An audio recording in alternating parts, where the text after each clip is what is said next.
Sheesh, look at that. That's good on the right foot, you know. That's pretty good. It's not bad, man. Yeah, Not bad at all. Yeah. How kind of celebration was that? Little belly flop. That's the FIFA. Sheesh, that's terrible. Terrible. Play FIFA. Yes. Yeah. Yeah, exactly. That's what I do on FIFA. That's why.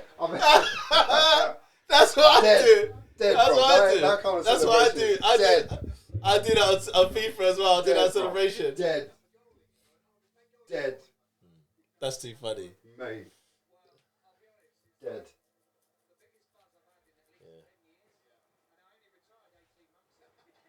Dead celebration, bro. Yeah.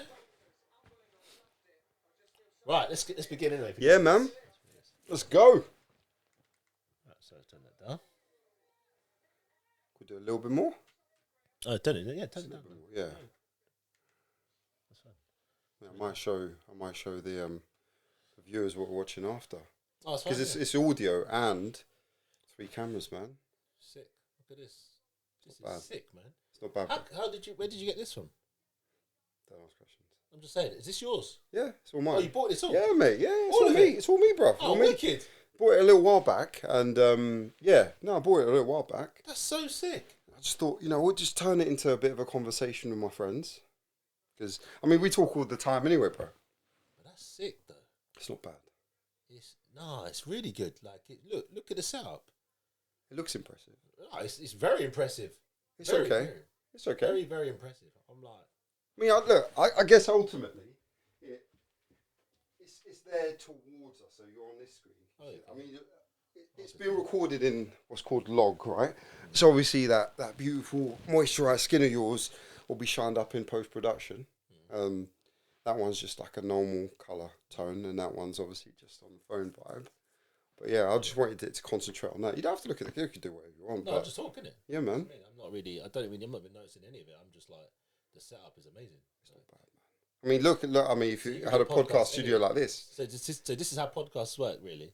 Well, they can work on a number of different formats. You don't need all of this. But you know what I mean, though. Like, Yeah. Is in terms of like, people can just set up their room like this, Yeah. with all the equipment, and then they just put it online, isn't it? That's it. That's a podcast. That's it. Listen, and a podcast will be about something about nothing. Yeah, and people, that's what the podcast is, isn't it? This is it, bro. It's like, yeah, I've got my own podcast. No, you're just basically at home with your recording equipment talking shit, isn't it? Mate, all day. Do you know what I mean? Like, all day. because you see all these like podcasts like shits and gigs. That's quite interesting. That's quite funny. Yeah. So, but in essence, all they're doing is they're just sat there with their little microphones and stuff on, and they're reading like fucking, comments on the internet, really, isn't it? Pretty much. Whether it's like, because it's X now, but it used to be Twitter. Yeah. They're just reading people's like responses on Twitter or Instagram or whatever it is that they do, and then they just laugh about it. That's it. And then that's it. That's how you become famous.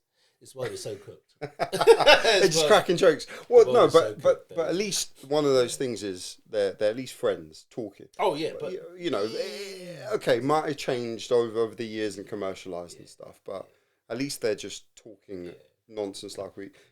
Think about our conversations. We talk about all sorts of stuff. Yeah, we do. Right, and it can be serious.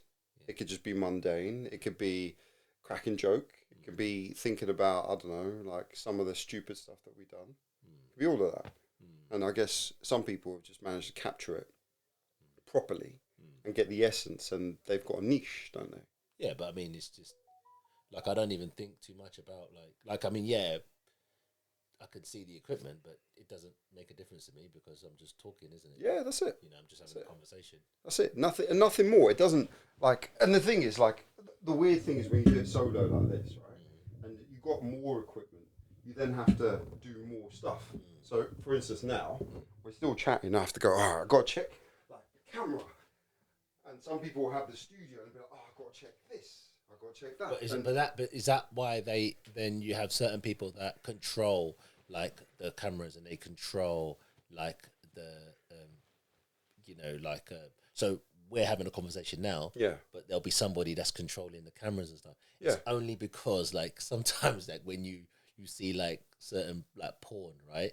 So yeah, you see porn, right? Yeah, so there's lately the porn videos are just so like really. I'm not A saying friend of yours has been watching this. Yeah, huh? a friend of been telling you about this. Yeah, porn. that's It's what I'm not you. saying. It's not you. No, obviously. no. Yeah. Obviously, I'm too old for porn now. Yeah. But How old are you? Me, I'm 42. Come on, man. So- Look at so- you. Yes, I do look young. The only reason I'm recording this is to get the candy. Yeah, but you on see, the camera. but you see people like in the shots. Yeah, still. yeah. They're there, like they're just sitting there, like filming and stuff. And I'm like, we can see your foot. Yeah, mate. But you ain't looking crazy. for no foot. We can see your knees and stuff. Like at least come out the shot, but people don't care. Mate, and it's hard. Yeah. The thing is, people won't see how long it took to even set this thing up. Yeah. And all it is 2 microphones and 3 cameras, right? Then you've got batteries, and you've got SD cards, and you've got audio levels, you've got a mic check. You've then got, look, even if you're looking at this thing, it gives you the audio channels.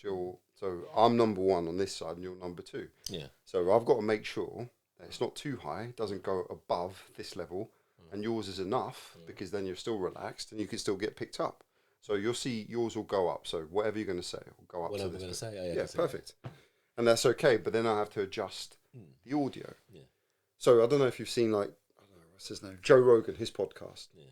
He's got a huge production behind him. Yeah. But he's got other dudes, even like they could be checking stuff on research. So you'd be talking away and you'd be like, Jamie, I think he's called, right? Jamie, do you mind bring this up on the screen? Yeah. So yeah, my man could just be there in his microphone. And his headphones talking. He's just talking, that's it. But the thing behind it, that people don't see it. Yeah. But it can be as simple as a phone, to be fair. Yeah. So I've kind of gone extreme. Yeah. So anyway, right. Listen, because you haven't gone extreme at all. It's really good. It's not bad. Listen, professional. Yeah, I'm trying to be, man. I'm trying to build a community where I guess I would say we're normal men with maybe abnormal lives, maybe. Well, I don't know. And I wanted you on here just because, bro, you're my best friend, man. And we talk about, like I said, everything. And recently, I'm above Hannah, yes. See, he doesn't want to come on, so I'm sorry. Oh, wow. Why doesn't he want to come on? I think he's got a face for radio. Oh, is it? Yeah, it's one of those ones, isn't it? Or maybe just people just feel more comfortable talking shit when the cameras are not. Yeah, well, well, there you go. And I don't mind talking shit regardless. Amen to that. That's what proof, I mean. Mate, proof. Just talking is talking, isn't it? So who we got? Come on. Like, I know you as Cheeze. Some people know you as all sorts of names. I also know you as Jeremy, but we'll pause that for a second. So Chima, that's who we got, man. Yeah. Tell me about yourself. Well, not me, sorry. Tell the viewers, the listeners about yourself. Anything you want to say. Doesn't have to be everything. Could be something, could be nothing. Well, I'm just like a regular old. I can't say young anymore. I'm 42 now. You know, and that's it. No matter what, like I can try and sort of hide behind that fact, but I am 42. So I begin with I'm a regular old, man just trying to make it through life. And I say make it through life because I've achieved so much so far, but I always feel like it's never enough. And yeah, I still feel life is still a journey for me. So that's why I say I'm an old man trying to make it through life, age 42. Old? Hold on. The reason why I say old, talk to me about that, man. I say old is because a man's prime age is 38. That's when you're at your prime. So for any of the young sort of viewers or people listening in, young men, your prime is 38. So don't leave it too long. Make sure you have a plan. Stay focused.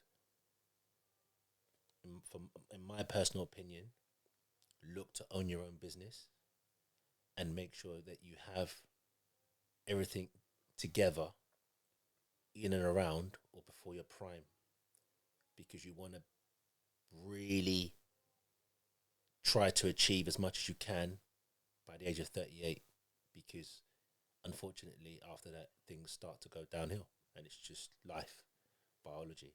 Okay, it's a lot harder to recover when you're older. Your memory goes, so your hair goes. Some people's hair might have gone a long time ago, and before when did your hair go?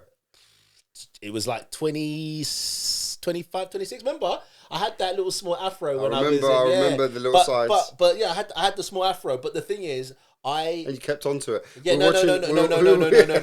Stop right there, JP. Holding on. No, stop. No. I didn't because once the McDonald's hairline came through, I got rid of it. Yeah. So once the McDonald's hairline came through, it kind of like So the side started to go. Yeah. And then when it started to go, and then you get like the Superman sign, the S wave. Yeah. It's just there's no point, isn't it? Because if you haven't got the straight hairline, or your hairline starts to run away from your face, then you know that you've obviously got problems, isn't it? You just got to let it go. You just got to let it go. And I was comfortable letting it go because it's, my hair doesn't define me. Your beard sharp though. Oh yeah. But my hair doesn't define me. Like at the end of the day, a lot of people, like, it depends on how you look in it. There are certain people that they can't really pull off the Morris Chestnut look or the Michael Jordan look. True. Or like the Joe or the Tyrese. Whereas I can kind of fit into all those kind of categories. Yeah. So it doesn't bother me. Whereas, depending on what ethnicity you are, like there's only a few people you can kind of look like, So unfortunately, if you're white, you can only really kind of like inspired to be Jason Statham or Johnny Sins. And that's it. Do you know what I mean? Like, So yeah, Jason Statham he's a good look. He's a very good looking man. Like, so and he lost his look. hair, goodness knows whenever, and he still looks fantastic. Do you remember Lockstock? He looks fantastic. Still looks fantastic great. And superb. And then obviously Sins is like obviously godsend, isn't it? And, but other than that, like, it's a struggle. So it just all depends on just how you feel and being comfortable. And so, all right. So you said 38. That's prime, man. That's the prime age, man. Facts. I've known you a long time, bruv. Yeah. Long time. And first of all, I don't think you've ever hit or lost prime. By that I mean 30 years come and gone. Yeah. 4 years ago. Yeah. You're still in fact, you are working. Bruv, I gotta zoom out for those bad boys. Yeah, they can see it. Trust me, everyone can see it. No, I'm just saying, isn't it? Sheesh, like, I gotta get a wide angle camera for that. But you are working harder in terms of you than I've ever known you to do. And that's not just talking about exercise. I'm talking about mentally, sure, physically, emotionally, and just how you're treating life. Again, there's things that we've spoken about privately, and I'm not sure you're comfortable talking about it here, and that's fine. That's cool. I'm always comfortable. Okay, so 38 Cheeze. Like I can only see it going up. There's no prime. You haven't gone past your prime. Because I don't think you even hit your prime. That's me. That's me as your friend telling you. Okay, but it depends on it. It depends in just sort of general health. It's harder for me to recover. Okay. I wake up. I've got aches. I've got pains. Like I said, my memory isn't as good as it used to be. I know this because of like recent exams I've done, and it's taking me. I found revision, learning, absorbing information so much harder, and it is to do with age because everything starts to go downhill around a certain age, and I think it's around sort of 40, 44, 45. It's then a rapid decline, and it just happens. It's life, and yeah, I still look good for my age, but that's because not for your age, for any age. Okay, for any age, for any age, but that's because I work incredibly hard to maintain it. Okay. Like I will have one meal a day. I do the OMAD fasting. Yeah. I don't have to do it, but I do it because it's important for me to to get just to maintain a certain weight. And I was talking to somebody. They were like, "Oh, why do you do like a one meal a day?" And I say because after 16 hours of fasting, you go into what they call the autophagy stage, where your body starts to consume itself, and then it causes cell regeneration, and that prolongs your life expectancy. So these are the things that you should be doing in order to live a longer life. And a lot of people in other countries have been doing this for millennia, centuries. They've been looking after their body. I think we here in the Western sort of countries or the Western world, because we're overprivileged, we don't look after ourselves. You know, like I see a lot of young people drinking like Red Bull and Monster, and then you see people now that the vaping pandemic is unreal. It's really bad. Mad. You see, it cracks me up. Like people are vaping now, like they're crackheads. And they've never smoked. They've never smoked. And they go straight to the vape. And do you know what makes? Do you know what's really scary is like cigarettes. It's interesting how when people were smoking cigarettes, like you can smoke your cigarettes, but when you get on the train or you're in places where you're not allowed to smoke, or where smoking and vaping is prohibited. I remember back in the day, like people were able just to not smoke. So like, you have an addict. You like smoking because you're addicted to the nicotine, whatever. But you'll smoke. But if you're on a train, you'll be like, fuck it, like I'm not going to smoke because I don't need to smoke on the train. I can wait till I get off on the next stop, or if I'm on a platform waiting for the train, it's like, you know what? I'll get on the train, do my journey, come out the station, then I'll light a cigarette. Now I see people that they've got their vape in their hand and they're just looking around like crackheads, smoking it, and they're breathing it out the side of their mouth. They can't even last a train ride without vaping. Crazy. It's deep. I took my girls to leisure centre and we're swimming. Like, it's like, if I see the Colchester Leisure Centre, so it's a swimming pool and stuff, and you got the slides and all that sort of stuff. And as we was sort of walking around to go on the slides, I think, we was going to the changing room. Doesn't really matter. The point is, there was this guy, and there's a guy. I don't know if they were like sorting out like the maintenance on the slide or maintenance on the lights, but it was something to do with the leisure centre. But they were there was a cut through that allowed them to come into the side of the pool area and then sort of out to like the outside door area to do whatever they want to do. But they looked like maintenance men. And I kid you not, one of them had a vape in his hand and he was walking through in the pool and he's had a puff of the vape and he's just blown it. And don't get me wrong, it's just vaping, but it's the fact that he couldn't even wait till he got outside to vape. He had to take a pull of it and ingest it and blow it out because he was that addicted. And society now is on its knees because so many people are vaping and they don't even know why.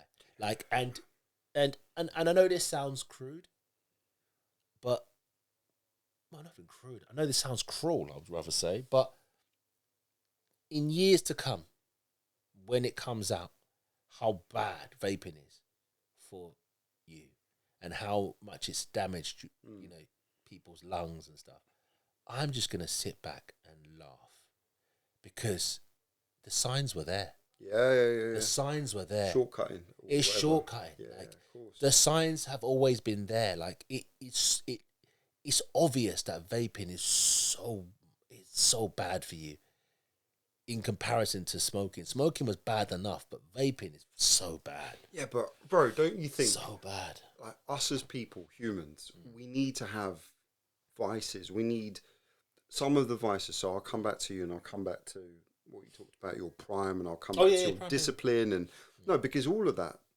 you still live in the same society as I do, and every one of the people that you've mentioned, but you've chosen for your path to be slightly different. Like from the get go, I've never known you to be a smoker. That's not you, right? I've never known you to be a drinker. You had a few drinks, but that's it. Little tinkle, little sip, little celebration. And yeah, food is one of those things. You've changed the way that you eat and consume stuff. Your vice doesn't come from vaping or drinking. Everyone's got a vice, and I don't know what that is. I'm not sure you want to admit that, but humanity has got a vice. And I personally think all these people are just allowing themselves to fall quite easily into that vice. Whereas you probably reshape it, rehone it, and shape it into some kind of discipline. Because again, you're telling me it's harder now to get up and to go out and to study and to do the things that you used to do easily. But you're still doing it. Yeah. You're not falling back on those vices. You're keeping yourself as occupied as these people doing their vape, but you're doing it because you run almost every day. Yeah. Right? And like I said, you control the food. You've got a very stringent kind of routine when it comes down to work. It's a very specific set of things. You're an amazing dad, which again, you keep yourself busy. All of those things are impactful on your normal life. And at one point, you could probably pick up a vape too and be like, I've got a chill time. And But you don't do that. So my question to you is, from your observations of all these people, and you see a lot, you speak to a lot, why don't you vape or fall into these vices? Because health is wealth. Health is wealth. And I don't want something bad to happen to me, health wise, and then I look back on my life and think, oh, I wish I didn't vape. Yeah. Or I wish I didn't, smoke, or I wish I didn't drink a lot of alcohol. I want to give my body the best opportunity to live as long as possible. That's what I want. Yeah.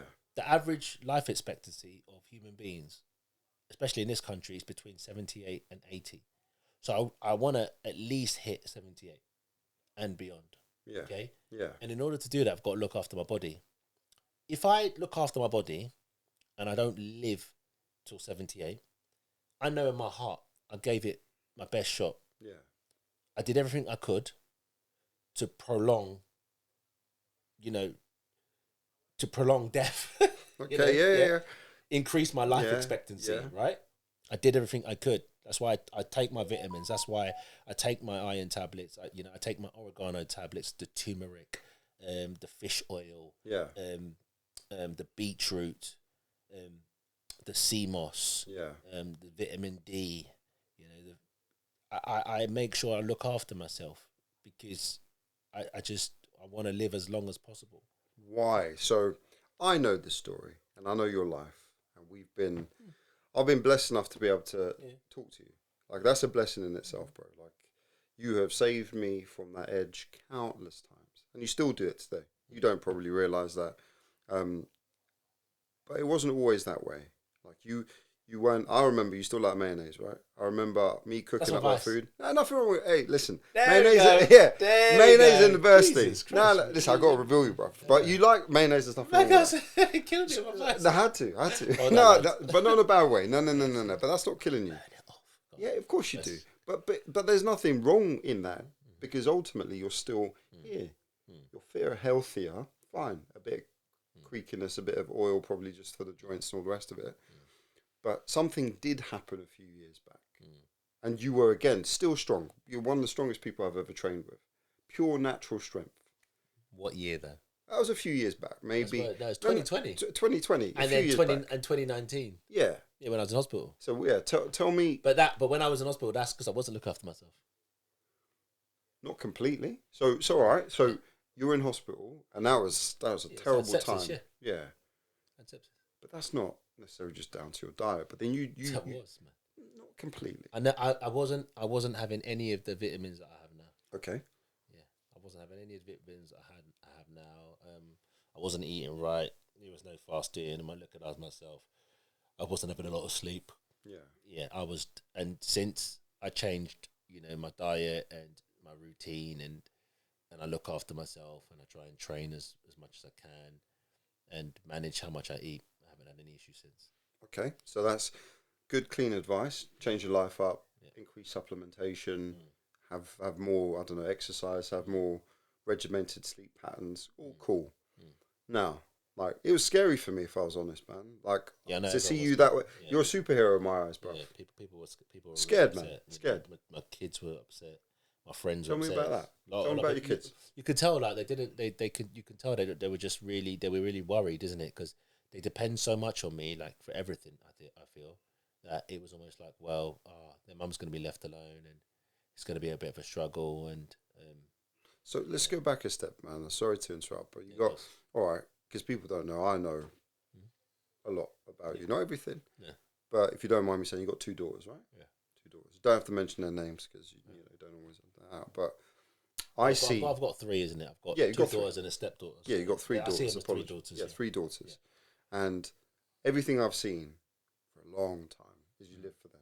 Yeah, 100%. 100%. I do. And your kind of realization through sickness, ill health, and whatever else has been, damn, man, I want to live as long as possible to make sure those 3 girls live the best life they can. 100%. And you do that, by the way, successfully. All where we are now, like, people won't know, we chill out in your living room, it's all chilled, I'm relaxed, bro. I've done this in studios. I've done this in boxing rings. I've done this outside. I ain't never done it on a sofa. On the sofa with this, and this is plush. But you've provided that, and you consistently provide that. Now, let me ask you about your past. Yeah, go on. Did you get this kind of treatment? Oh, hell no. Hell no. Oh, my gosh. Oh, my gosh. No. I was born 8th of September 1983 at Whittington Hospital, Islington. Yeah, Islington. Home of the brave. Islington was a very, very nice place to sort of grow up in. Much better than when I moved to sort of Haringey, age 15. But, yeah, my fondest memories are Islington. I lived in the Priory Green estate. Jeez, Priory Green, you know? Priory Green estate. It's just, shouting them out. Yeah, just across the road from Elizabeth Garrett Anderson Girls Secondary School. And then you obviously got Tolpuddle on the other side of the secondary school. And we both know Tolpuddle for a particular reason that doesn't need to be said in this podcast. And then Half Moon Crescent is obviously next to, or just across the road from the station. So yeah, I know the area inside out. Was obviously Roman Catholic. Went to Blessed Sacrament Church. Went to Blessed Sacrament School, primary school. So probably if anyone went to Blessed Sacrament Primary School, they'll obviously remember me. If you're obviously around my age, if not, Godspeed. Yeah. So. And then like I said, three bedroom council house. So that's what it is. 3-bedroom council house. At the time, it was me, my brother, and my sister, and then my mum had we had another. Like I had another sister. I say like she's not part of the clique, but she is. So we've all got the same mum and dad, but I kind of just leave her. I kind of put her in her own pot because she's the baby. So my brother, he was born in 81. I'm born in 83. My sister's born in 85. So you can see the method that was in place, like that my mum and my dad had 2. So they've had my brother, then they've had me, and then they're thinking, okay, we want a girl. So then they've had my sister, and that should have been that, and that was that. And then 6 years later, my little sister comes along. So we know my little sister was not planned for sure. We know that. Yeah. She was not planned because of the gap. So that's why it's weird that I kind of leave her out. But she's not. It's not like she has a different dad. She has the same dad and she has the same mum. It's just she was a love child. So she was still there when we lived in Islington, but it was just. So it sounds like a tight space. Yeah, tight space. Yeah, so there was all of us in that 3-bedroom council flat. So it was tight. Like, my mum did the best she could. The typical, story. Obviously, my mum overqualified at the time, but she took the mundane jobs like cleaning jobs and working in the Ritz as a cleaner and stuff. And this is somebody that has, has got a master's degree in philosophy or maybe teaching or stuff. Like she's just got so many degrees. She was overqualified for the low maintenance jobs that she worked for. Yeah, and that's just a classic, foreigner sort of coming into the country, or as people like to call it, immigrants. Like my mum didn't really need to come here for any other reason apart from the fact that the education system is really good here. So if you have like a degree here, that is just fantastic throughout the world.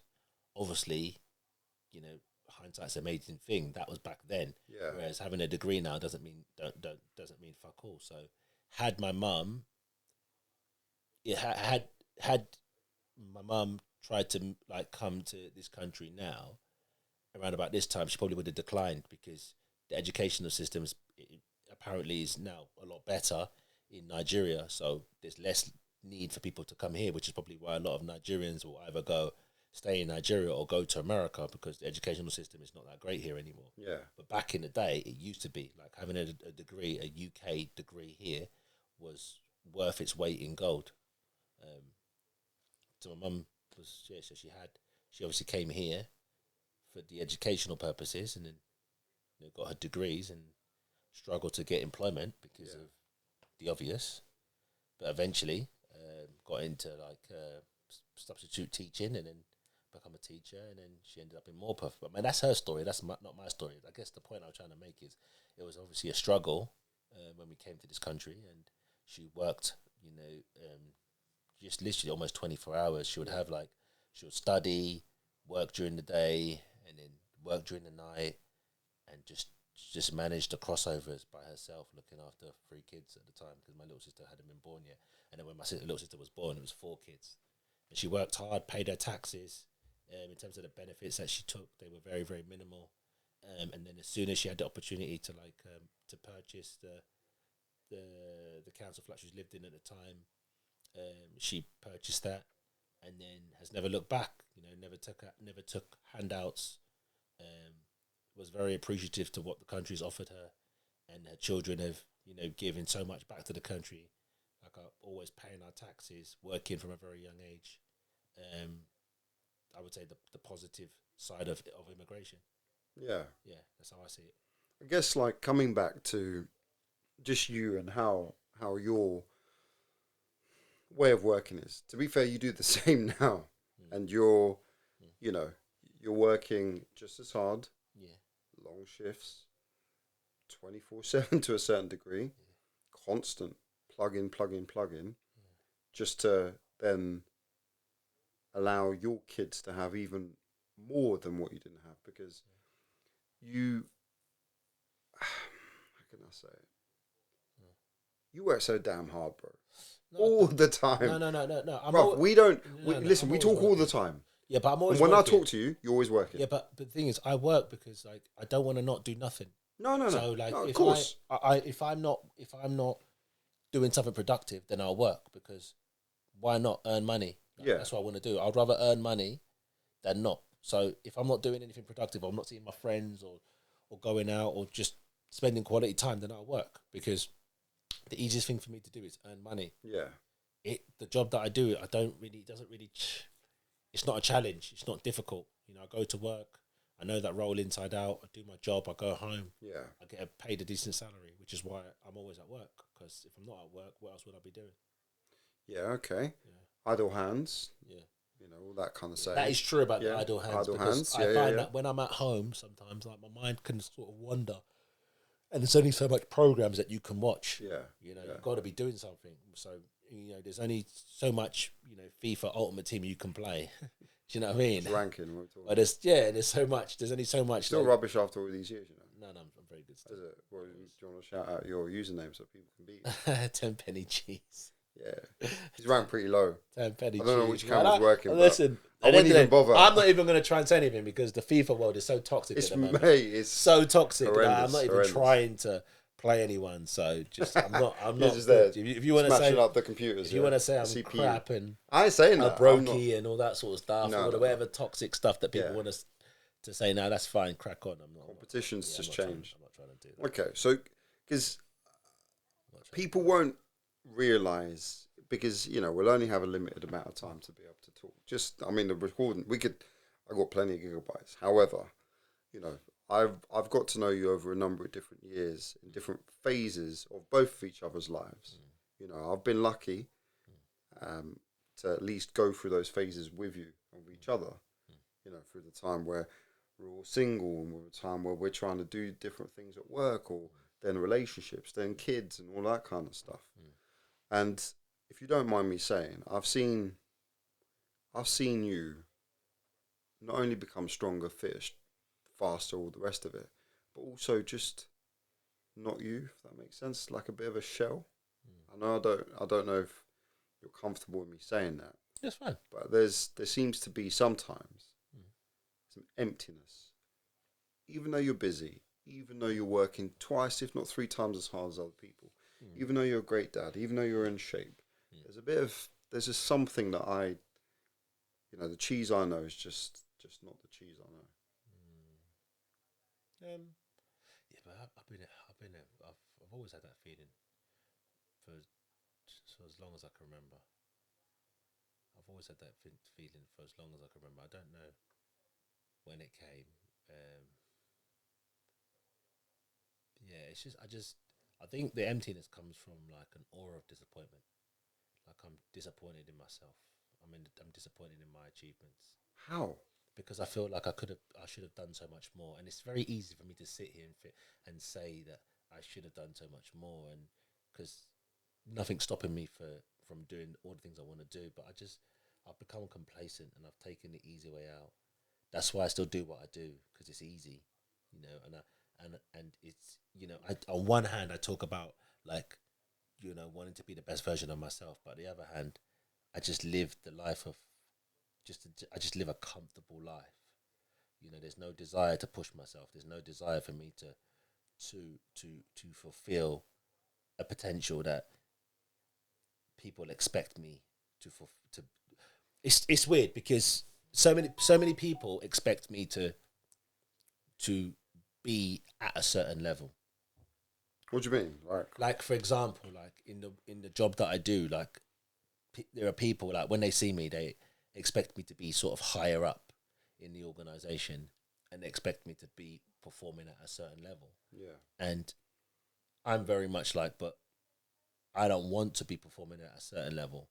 I'm very much comfortable just living a comfortable life where people don't have that expectation of me, and I can just go about my business and just plod along and earn that money. But in the same time, I sit there and I think, why do I have that mentality? Because I know I can do it, but what stops me from doing it is the desire and um, the work ethic to push myself and fulfill that potential.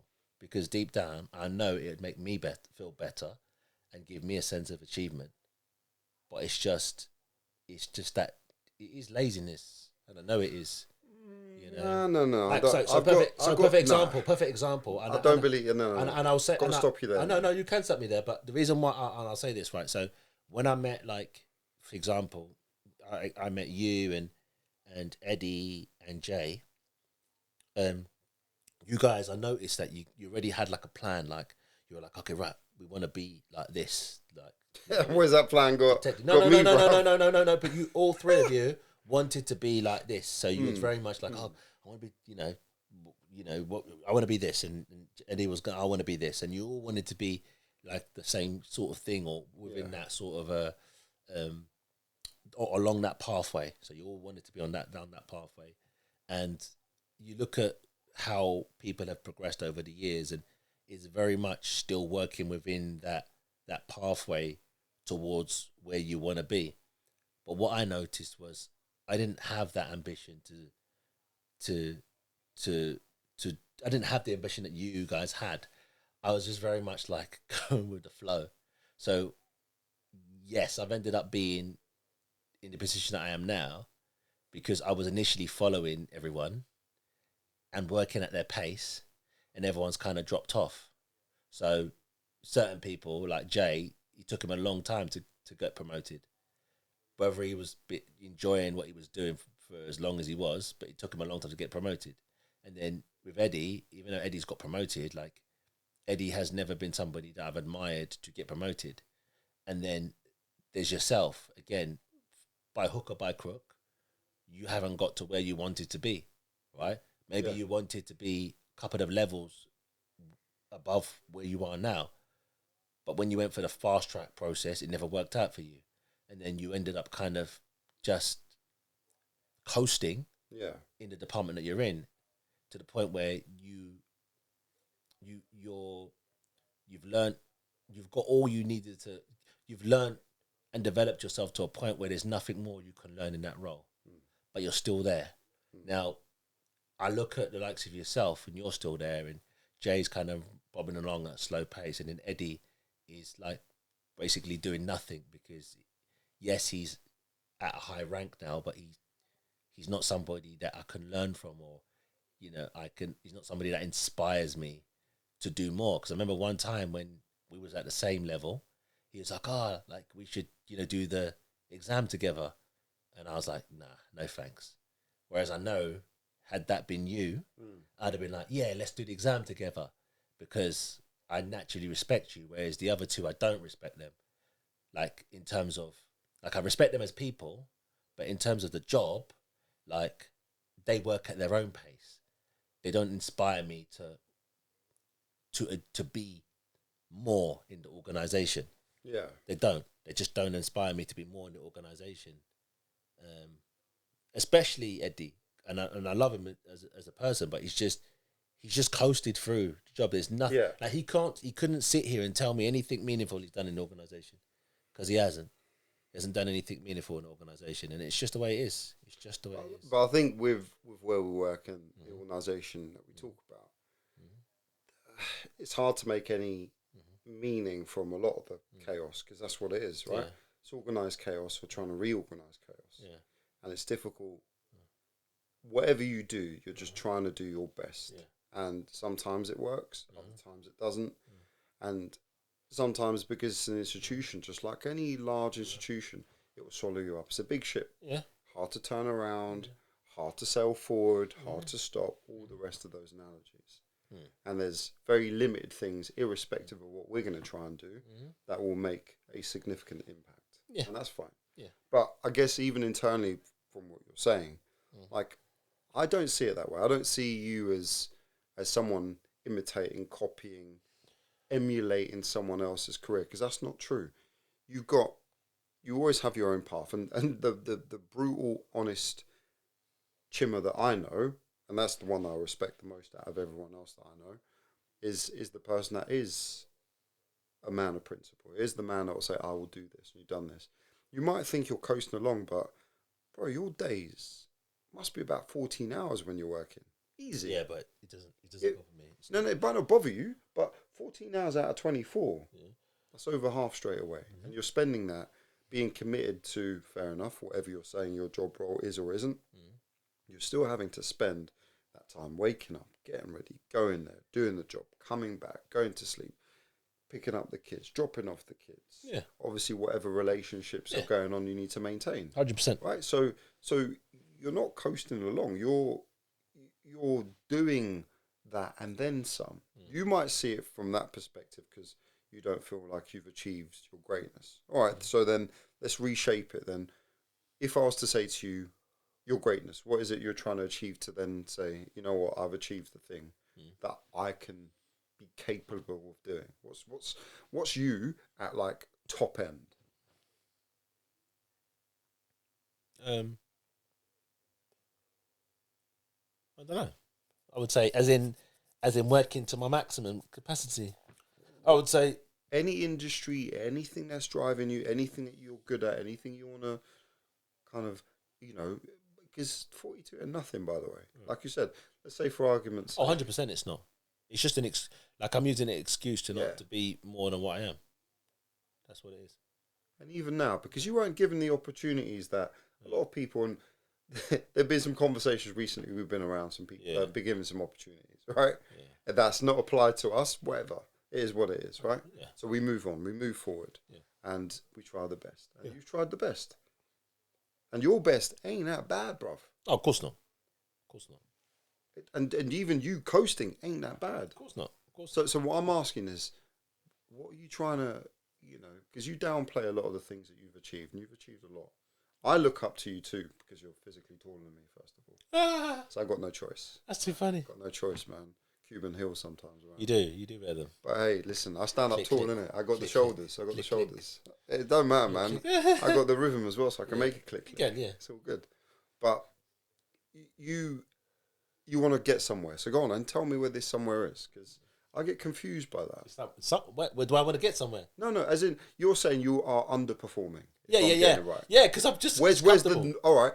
Where's the performing and then the overperforming level? Yeah, so in reality, like I talk about like having a business being the best thing anyone can really do. Right? Okay. Yeah.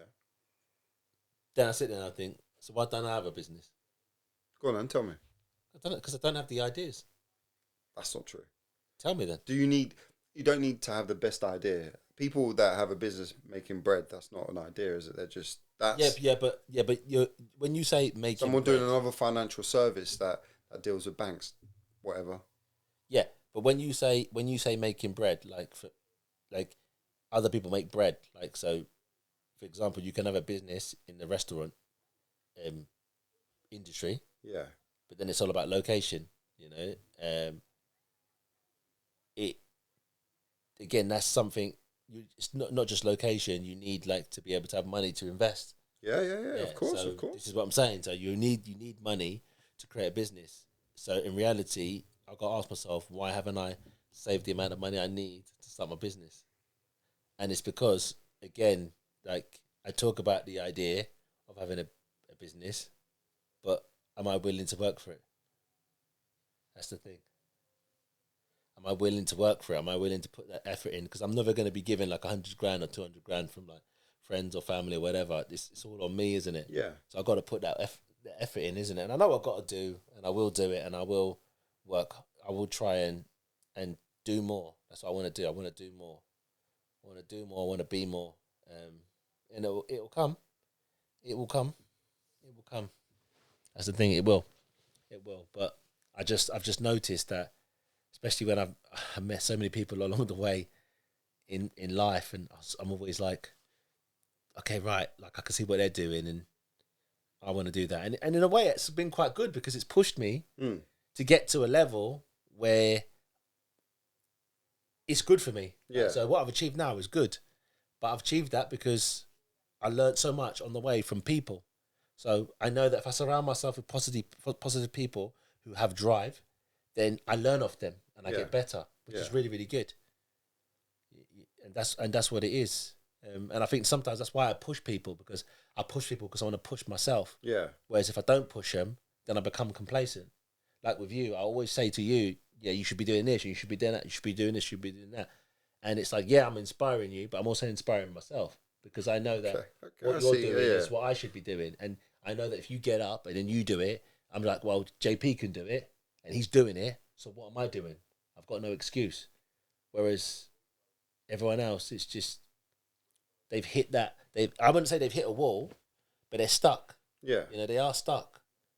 They are stuck. Like Eddie's hit the wall. He's stuck. Jay is stuck. You're stuck. Like we've all hit that wall of complacency. And I don't know if it's because of the organisation that we work in, where it's difficult for us to push forward because of our complexion, or if it's a thing where we've just got to the point where we just don't care. We're just happy just to live and get that comfortable paycheck. We've got to survive, and I think there's an element of that.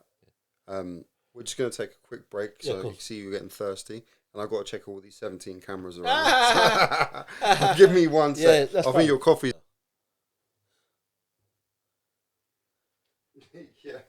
Mate, honestly. Because the thing is, right? So you record all of this stuff, right? And then you have to take it out. You have to listen to it, and then you have to edit the videos. Because the more cameras you've got, so for instance, I've got, it's called a tight shot, tight on that camera, right? And then I got my phone just on me, and I got the other camera on a wide, right? You just read it. And then these SD cards, you got 3 memory points, right? 4 in fact. You got the audio from here, because I like crisp audio. I've always liked crisp audio, because you can get the good audio from the microphones and everything else, but the directional mic on this one, it's always good because you're getting clear voice. That's the point of a podcast. And then you got to go, well, I got to drop it in somewhere. You got to listen to it, you got to watch it, then you got to edit it, and then you got to put titles into it. So I never knew how to do this. And to be fair, it's learning for me even now, just the setup and how us lot are talking, and like, we're good at just talking to each other. But the interviewing thing, I think some people get it wrong, because some people that run podcasts, and I've seen it, I've watched it, sometimes it's probably me too, all you're doing is talking about yourself. And that's, who cares about that? I'm more interested, obviously, in you and the viewers, the listeners. Is that what people do? Some people are just there because they want to do like clickbait stuff, or they want to have like these snippets of audio where it'll go viral. Like they'll say something profound, or they think it's profound, like, oh, a tree will only rustle its leaves in the wintertime, and you're like, what does that mean? Like, what are you talking about, mate?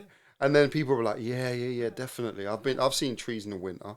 And you're like, I don't know. But the thing is, with the podcast, and I think you know this, like, sure, I'm trying to change, but I'm trying to learn, and I'm trying to speak to people that I like. And more importantly, we don't do this enough. we talk to each other enough, but we don't share Yeah. the basic advice. So you talked about your nutrition, you talked about some parts of your family background. Again, I'm not going to push, man. And then you talked about, you know, you not feeling as though you've achieved, which again, you know what, outside looking in, me being your boy and saying that's not true. That's the important stuff I want to hear. I want to hear about you, to be fair. Like, we talked about the last 42 years, right? How about we talk about the next 42 years? You get me? That's 42 more summers, right? 42 more summers, if my maths is correct. Well, We could change the summers if you go different parts of the world. To be fair, in reality, it's 38 years. Okay, if you're gonna go for average, but you're not average. You listen, bro. They got those angles. I told you. Look, you seen your angle over there? That looks good. That looks good. There's no bad angles here, bruv. Trust me. Yeah, there's at least 38. It's 38. At least. At least 38 years. Okay, so tell me about the next 38 summers then. What are you doing to maintain this? You know what? I'm gonna get a business. I'm going to make sure my daughter's all right. I'm going to make sure my health is all right. Yeah, cool. I think this year I'm going to start thinking about a business. Okay, go on, tell me about it. Then. What I Come want on. to do. I'm putting you on the spot. It's either got to be like something like it's either got to be something to do with travel. Okay. Travel, like maybe some sort of travel agency, that sort of thing. That's what I'm looking at. Like just you know, like just. Like for myself, like just to set up a travel agency. Yeah. Just that would be quite good, I think, because that's something that everyone loves to do. Is like go on holidays. Yeah. Can you do one for the Mandem? No. Why not? No, because it's easy to get to Basildon. Don't be like that, man. Don't be like that. Don't be like that. Don't knock them. There might be some listeners here, man. I don't want to knock down my clients. That's not knocking down your clients. I'm just joking. Sheesh. I'm just saying, like you said, Mandem, isn't it? Yeah, Why did you yeah. say Mandem? Yeah, they go to Leeds too. You know? That's it. Yeah, Leeds. Leeds. That's far for that them. Leeds and Newcastle. Yeah, you guys not talk about that. That's another day. Newcastle, yeah. That's a Newcastle. Newcastle. Parental advisory. Straight up Newcastle. Yeah. So all right, look, I'm sorry for joking about that. So you're gonna a travel agency. I'll put you on the spot. You say you got no ideas. That's an idea in itself. So come on. So that's something I like to do because I like to travel. Yeah. But I think the main thing for me is like I kind of want to travel myself. I feel like I think there's 182 countries, something like that. It's definitely 180-ish countries in the world. And I want to at least travel to 100 of them. Before my time is done. If I could do more than 100, fantastic, but definitely 100. So we're looking at, okay, fine, here's the maths, quick maths. 38 years, yeah? Yeah. At least 100. Yeah. We're looking at minimum 2 per year. Well, it's going to be 2.5. Yes. I mean, you can't visit 2.5 countries, but let's even it up. Let's go. Let's go 120 countries for the next 2 a year, isn't it? 2 a year. You know, when you think about that's not even 100 yet, bro. It's 2 a year. I know. That's a lot, isn't it? That's a lot. But countries, we're still, let's say for the British Isles, we've got England, we've got Scotland, we've got Wales, we've obviously got Ireland. So you can do 4. 2 a year, you said? Yeah. No, minimum. And that'll reach you not even 80. We're talking here. Oh boy. Yeah, we're talking 76. That's crazy. So you're gonna have to go 3 a year. Yeah.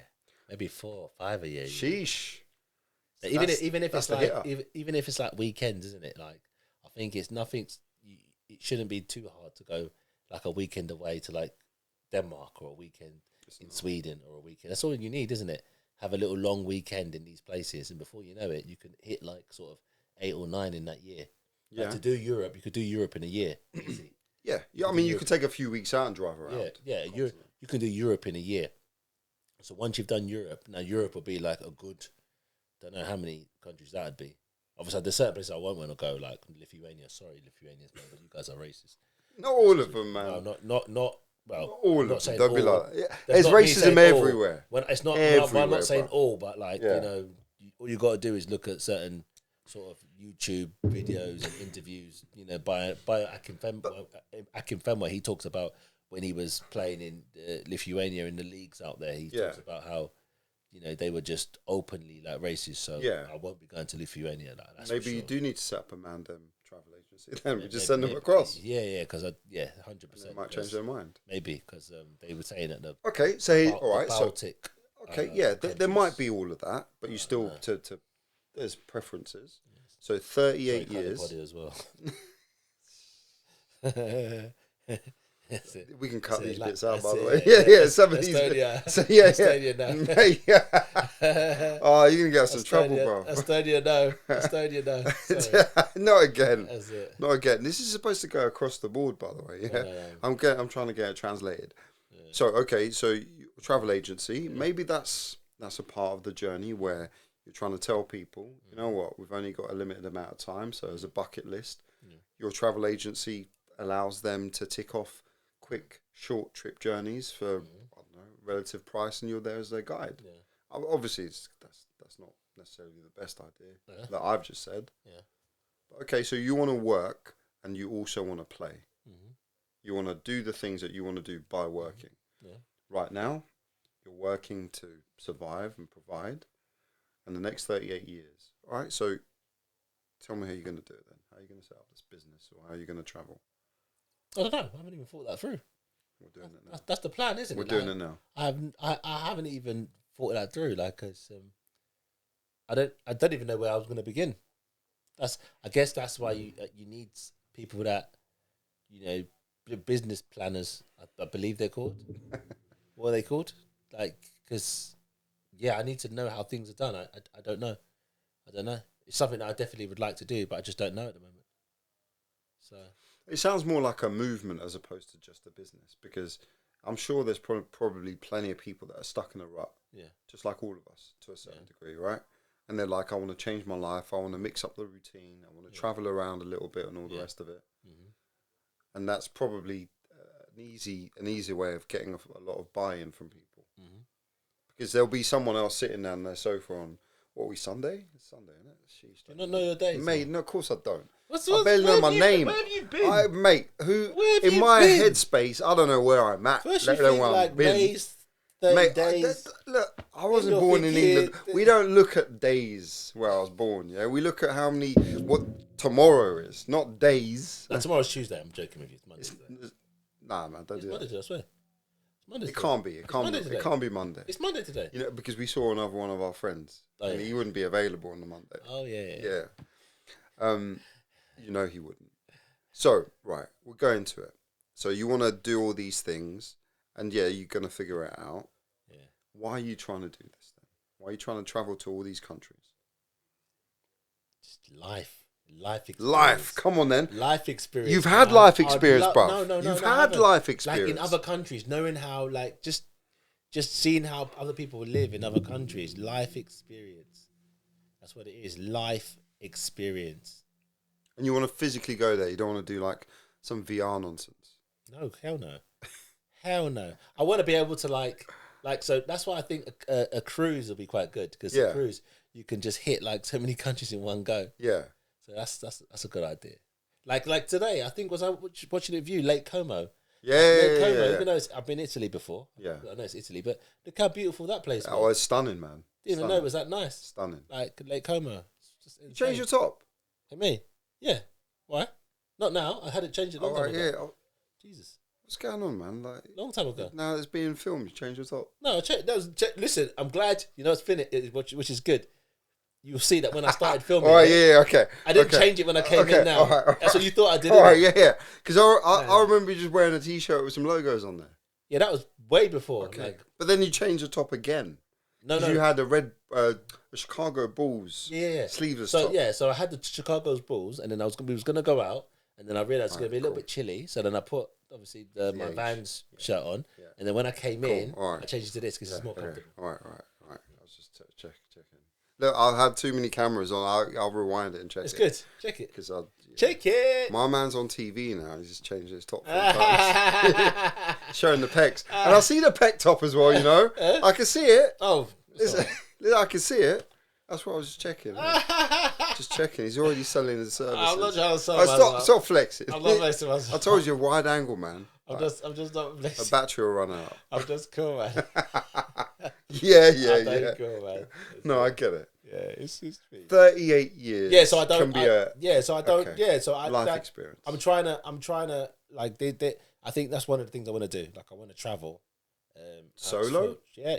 Well, I'll listen. If I have to travel solo, I'll travel solo. Would you prefer to do it with someone? Oh, 100%. Like, it's quite good to bounce off someone. Like, Yeah. You know, because you can still meet people whilst you're with somebody. Yeah. So definitely traveling with somebody is ideal. But if there's no one available, then solo it is. Yeah, I'm not afraid to travel solo. Yeah. That's it. And you're quite, from what I know, from what I've seen, and for however long I've known you, you're okay by yourself. Like me now, I'm not. You know this. Like, that's another stuff. No. I'm not okay by myself. Yeah, but you are though. No, but it's interesting that you said that. You said that a few times, and I believe you. I believe you're not okay, but I didn't. I guess I just ignored it. I ignored it. Like, I've always kind of known you was not okay on your own, which is probably why you stayed in situations longer than you needed to, because you didn't want to be on your own. But then I think that's a dangerous thing to have, like, because you end up being in scenarios where you're really unhappy, but you can't leave because you don't want to be alone. Oh yeah. You see what I mean? Yeah, silly. So you just stick around, isn't it? Because you're like, well, I don't want to be alone, so I'll stick around in this scenario because it's better than being alone. But then it just progressively gets worse, doesn't it? Yeah. Which is interesting, because I kind of always knew that, but I just never really thought about it. I just kind of whatever. Yeah, but that I guess our observations of each other change because we probably start thinking more about our lives, what we're doing day to day. We pay a little bit more attention to each other. Yeah. Because that's what happens with experience and time and friendships as well. The ones that you care about, you actually start listening. All of us can be. I'm sure. Listen, man. I've not always been the best friend. I ain't gonna pretend that I was. And that doesn't mean to say we didn't listen, we didn't take things on, we didn't have our good times. But I think the older we get, the more we're starting to hear what each other is about. And the main difference, like, we got so many similar things, but the main difference between you and me is you're okay by yourself. You're more confident, I would say, and you're more self-assured about that. And the fact that you will always say that about yourself. And that's in this world today, mate, to be alone and not be lonely is a big thing. To be even with other people, sometimes I feel just alone and lonely. Whereas you're different, you're built different. Okay. And that's something I will always value about you, because I don't know how to. What is lonely though? What is lonely? Yeah, for you. For me, oh man, like, I'm living by myself at the moment. Obviously, just trying to get through. Mate, it's a struggle. It's a struggle. I'm trying to, man. Yeah. And like the times where I don't have my kids, so it's a 50-50 split. Yeah. And I try and do my best I can, or like a lot of people do. But it's the quiet moments when I don't have them there. The house is empty, man. You could turn on the TV. I could be editing the 12 different angles of cameras. I could be going to work. I could be working on my screenplay. I could be doing all of these things, busy work. But it's quiet. And in my head, I'm like, sheesh. I like just being around you. I like being around my kids. I like being around certain my friends. Because it just means that it's just not just me and my own voice. And that, for me, is one of the worst things. Because my voice in my head it's not a good thing. It's not a good person. It's not someone that's giving me reassurance or pushing me. Why do you need reassurance though? Who knows, whatever psychological trauma I've had, mate. The interesting thing that you said, and I've started to listen to it recently, is you're saying that you get pushed, you get boosted, or you did, by the people's destiny, future, and how they see themselves. And you kind of like tried to, I don't want to use this word, but imitate that thing. Yeah. If I'm not wrong. And you kind of fed off of that. My thing is, I feed off validation probably a bit too much, because I don't know when That's so I'm true, succeeding. man. I So don't know true. when I'm succeeding because That's I true. don't think I've succeeded, bro. I don't think I've succeeded. Your self-awareness is really good. Now, It's really because good. I've been talking to you. It's really good. Your self-awareness is really good. It really is. Because you nailed that. It's really important what people think of you. Yeah. Really important. Yeah. Well, look at this. look at this. It's really important. There's cameras. It's really important, Mate. It's really important. And I understand that to a certain extent, because as long as can remember, I was always very conscious on what people thought of me. But like, as in, GCSEs, Yeah. I had to do well because people expected me to do well. Yeah. I had to, go and do this job or that job or get promoted or whatever. There's always an expectation for me to do more. Yeah. But I've come to the point where I'm just like, but why is there expectation for me to do more where everyone else does so little? So now I don't care. Yeah. Do you see? Yeah. Like, now I don't care, isn't it? Because it's like if my mum could say, oh, but you should have done this, this, and this, and I'll say, but you didn't do this, this, and this. Yeah. My brother didn't do this, this, and this, and that person over there didn't do this and this and this, and then you'll get people that they have achieved certain things, like they have a good job and they have a nice house, but they're unhappy. Yeah. So it's like, you have all these things, but you don't get along with your partner, you don't get along with your wife, you're not a good parent, you're not a good mum, you're not a good dad. Yeah. So, and this is my thing, isn't it? And I've said this to you already. Comparison is a thief of joy. Yeah, big time. And that is something that I use all the time. Comparison is the thief of joy, and I 100% believe that with my heart and soul. And because I believe it, I just don't care what people do. I don't care how people live their lives. I'm not envious of anyone. I'm not trying to aspire to be anyone. Things will happen for me when they're happy for me. That's it. Things will happen when they happen for me. Like, when I want to kind of move on and take that next step, I'll take that next step. Like in terms of the business adventure, like that's something I want to do. But there's wanting to do something, and then there's putting energy, time, and commitment and discipline into doing it. Of course, yeah. So at this point, it's just a want, barely an idea. But there's one thing to have a want and an idea, and another thing to have the means to put that idea into practice. Yeah.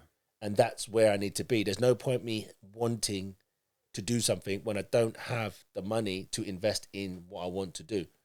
Get the money first, then think about what I can invest it in. Okay. And that's where I'm at the moment. But it's so interesting how, and that's why I've probably been doing exactly what I've been doing in terms of my role for the last 5 years, because it's a comfortable role that gives me everything that I need. I don't have to work hard, and there's no pressure or stress. Whereas all the other roles I've had, like I've only been there for like sort of 2 years because I've trying to be working towards just doing more so people can be proud of me. Yeah. But well, it's logical. You're being logical. You're being logical. Exactly, but not anymore now. Like whether if people are proud of me, they're proud of me. That's fine. If they're not proud of me, they're not proud of me. But I don't care. Like I'm not trying to prove anything to anyone. It's fine. People are entitled to their opinions. Like I'm just not interested. Like, somebody could be getting promoted tomorrow. Yeah, crack on. Well, fantastic. And if somebody's staying in the same role what they're doing, again, it's fantastic, because neither of your lives I'm not interested in either of your lives, or nor do they affect me. Like I'm happy if my friends and family are doing well, I'll just support them and be happy. Yeah. Like I'll never be like, oh, they've done this because of this, or they didn't work hard because of that. It's just I kind of leave them to crack on and do what they need to do. And that's where I'm at. I'm at the moment. I'm just very, very happy and comfortable. And yes, this is easy. And yes, I could do more, but I'm okay for now. You've had Which is weird. Yeah, it's not weird. It's weird. No. It's weird. It's just, I think a lot of it is to do with the fact that like none of my siblings have amounted to what they should have amounted to. And like my mum. Where's that expectation come from though? Because like you said, mum there's always expectation from mum somewhere. And dad, didn't it? They expect us to be doctors, this and that, and all that, and everything else. Whereas, like, they've got my two sisters who are not married, don't have any kids. My brother, like, he's divorced and he's got 2 kids. So, do you know what I mean? Yeah. It's just, I don't have to live up to anyone's expectation because no one ever lived up to theirs. Does anyone? That's what I mean. Does anyone? That's my point. Ever? No one ever really Yeah, does yeah, live up to yeah, their expectations. yeah, So that's why I'm just like, just living my life.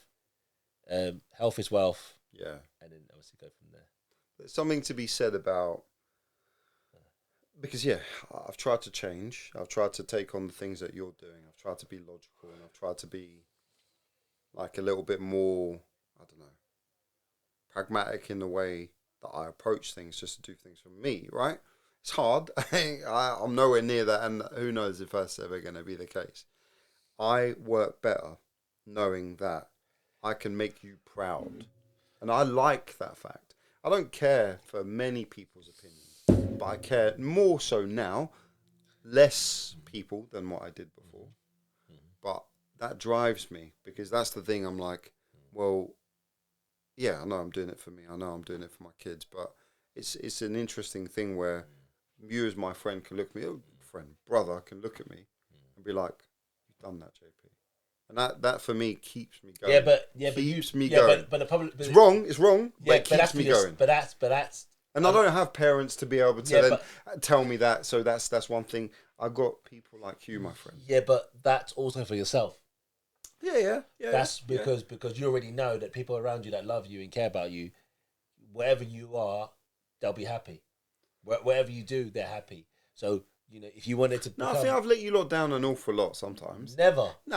How? No. How have you? It's probably not for the podcast, but I've let you lot down, and I've got to own that. I've got to let down anyone. I've got to own that. Listen. I have got to own that. Let's be honest, right? I've got to own my mistakes, my issues. From the past, you have to accept certain things, right? So, in my view, I always try now to really get these little wins and be like, oh, Cheeze, you know what? I'll call you and be like, oh, by the way, I finished the book. Whether it's good or not, that's another separate issue. But I want that validation from you because it's important. Yeah, because it'll move. Yes, it is. That I agree. It's important to me. It's important for you to get the validation from you. Yeah, but even though you know that whatever you do, I'll be proud of you. Yeah, but whatever you do, I'll be proud of you. And then whatever you do, I just want you to be like the best version of yourself. I want you to shine, and that's all I've ever wanted for you. But I understand you completely, and I understand that without purpose, without a goal, without something to sort of work towards, to get that self-validation, to get that validation and self-fulfillment, then you'll never be happy. No. You'll never be happy. Like, it's almost like it's euphoric, when people praise you and when people idolize you.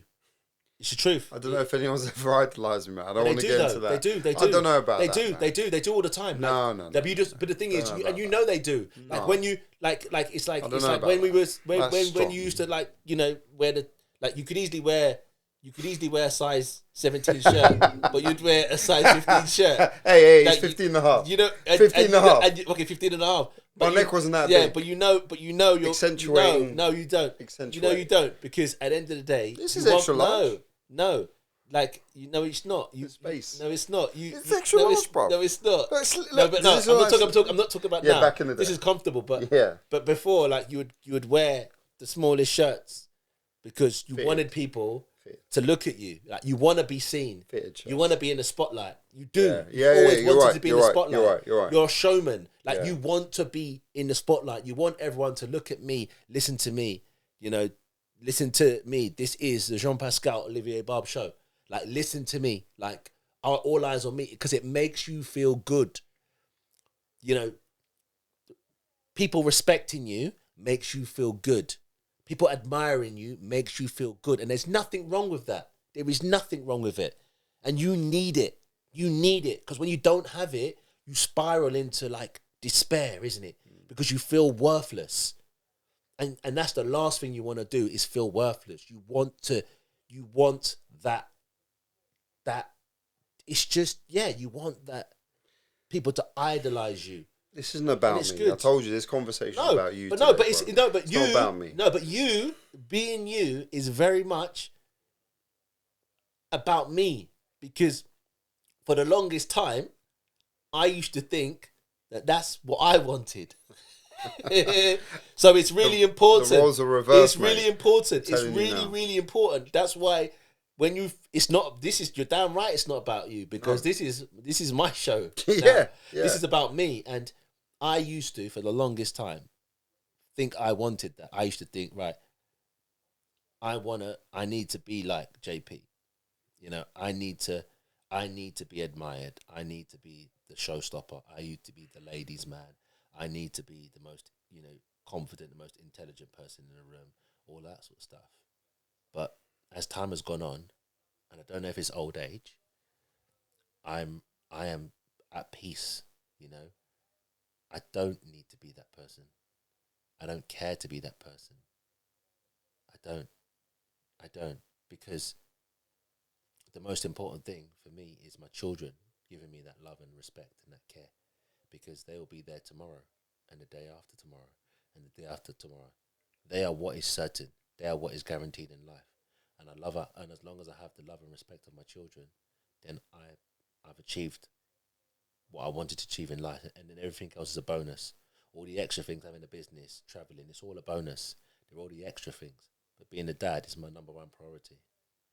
And that's the difference. Like I honestly, when I walk into a room now, I don't care. Like, if I do a process now and I fail, I don't care. Whereas back in the day, if I failed, the first thing I think is, oh, that person was laughing at me, or that person's saying that I failed, or that person's saying that I was a loser or whatever. Because what I've learned is, unless people around me are my family, and I don't mean just blood, I'm talking about my family who love and care about me, everyone else, my failure gives them joy. Because my failure makes them feel comfortable about themselves. Because I'm a person that naturally makes people feel insecure. I'm a person that naturally makes people kind of just think, oh, why is he like that? Because there's a fine line between confidence and arrogance. And a lot of the time, when people like myself and you as well, we are kind of navigating our way through life, trying to feel confident, people confuse that with arrogance because of their own insecurities. I know this because there's been many times where I've heard people be like, oh, they don't even sometimes pronounce your name properly. Oh, I saw JB on Instagram, and he was doing this and he was doing that and he was doing this and he was on the hunted and all that sort of rubbish. And I sit there and I just think, wow, like your evening, or a large portion of that day was just there, where you was just watching somebody and you was so jealous of that person. No, but it's interesting though, because from outside looking in, you are somebody that people would envy. The reason why I don't envy them is because it's not easy to have 20-inch arms, or fucking ripped and legs and that aura that you bring when you walk into a room. Jeez, you're describing yourself as well, yeah. Same. Yeah. Remember, this podcast is not about me. No, it's I want to hear about you. No, this is not. This is what I'm trying to say. Me. No, but listen to me again, though, because again, this is very much about me, because you have defined me as a person. You have made me feel confident about myself, because I know that you can see somebody, and just because of your appearances can be very deceiving. Appearances can be very deceiving. 100%. Appearance, just because somebody appears to be that way doesn't mean they are that way. Oh, and for the longest time, and it's nothing just to do with you, my friends as well, the people that I've known throughout my life, they've had this appearance where they seem to have their shit together. And they were so cool, calm and collective. And it's only now when I've got to the age of 42 that I realise 90% of my friends never had their shit together. 90% of my friends were just bullshitting their way through life. Yeah. So, for the perfect example, I remember back in the day, right? Don't need to mention names, though. No, I'm not going to mention no names. But back in the day, we would go out to like clubs and stuff, right? And there would be times where like I'd see my mates like, and they'd be able to like they'd be pulling like girls left, right, and center, and then I'd be like, oh, wow, like, and then I'd chat up a girl, and the girls would be interested, but I never had the same success. It was never like, oh, like whatever, like it just wasn't the same. Like, and I used to think to myself, wait, hold on, like, what's going on here? Because okay, my boys are good looking, but I'm good looking too. Like, hold on, like I'm the tallest person here. Like, do you know what I mean? Without heels. I've got the height without the heels. You know what I mean? I've got arms. I've got the best chest here. Like, what's going on here? Like, don't get me wrong. Some of them have good hair, but their hair ain't like like where it's slicked back and all that sort of stuff. It's what's going on here. And then I realised as time has gone on that all my boys were doing were just bullshit. They were selling a story. Yeah, They were mate. selling a story. Yeah. They were selling a story. Some were footballers. some were accountants. Six Some were aside, it's still this, football, blah, blah, blah. bro. They were just selling a story. Using a calculator They twice, were selling a it still story, counts. and whereas I never did. Yeah. Like I was very much a straight shooter. Like I was never promising anyone the world. Yeah. And that is, and I didn't know that. Like I just assumed everyone was like me. I assumed that everyone was real like me, but not everyone is real like me. Like a lot of people, they learned how to play the game of life better than I did, and that was the truth. I was very naive, and because of that, that's why my life ended up being what it is today, because I was very naive and I made bad choices, and I'm glad I made those bad choices, because now I'm in a position where like I understand life inside out, and yeah, I am ruthless, and I am determined, because I've improved myself as an individual, and I know where I need to be. Like if you're gonna be around me, like this is the version that you're gonna get. And I'm going to help my friends as well at the same time. Yeah. Like if I see my friends making mistakes, I'll tell them they're making mistakes. I will say like, I don't think that's good for you. Even if they go on to make that mistake, at least they know that I had my opinion. And the same way I want my friends to always challenge me, to always make me think. Like, we were talking today and you was like, I'm just gonna say you were just being honest and you was being good, and I love that. That's the stuff I'll go away and I'll take it away with me, and I'll be like, yeah, JP told me this about me today, and yeah, maybe I might be making a bit of a mistake. Maybe I might be being a bit too hasty, and you can always it's never wrong to have an independent person giving you advice.